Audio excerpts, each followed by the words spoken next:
Hey guys, today I'm going to tell you how to fix please contact iTunes support to complete the transaction on iPhone or iPad.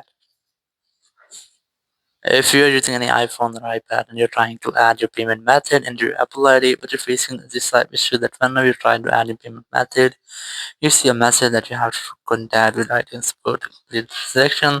So let's see some possible fixes. So you just have to simply go back from here and you have to try to connect with the strongest and stable network connection, and you have to also make sure that your VPN is not connected. If you're connected to any VPN, try to disconnect with that, and then you have to retry every sometime. It might be if you're connected to any VPN, so you might get this error. So once you have disconnected, you have to retry, and after doing that, your issue must be fixed.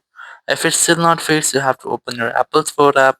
You can easily install it from your App Store, or you can use your browser and here search for Apple Store and open the first website from here. And here just select your iPhone or iPad which you're using. Then scroll down and you will get the option of Get Support.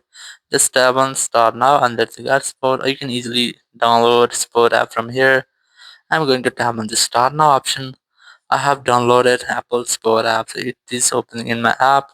So you will find this type interface in your browser. Simply tap on this More option. Now just scroll down and look for iTunes Store. Tap on that, and here you just have to tap on this Get More Help. Then tap on Call Us. After that, you will find a phone number. Whenever you want to talk, you have to simply dial this phone number, and you will be connected with Apple Support team member. You can discuss about your issue and get official help from there. So after that, your issue will be fixed. Thank you very much for watching the video. Until next video, bye bye.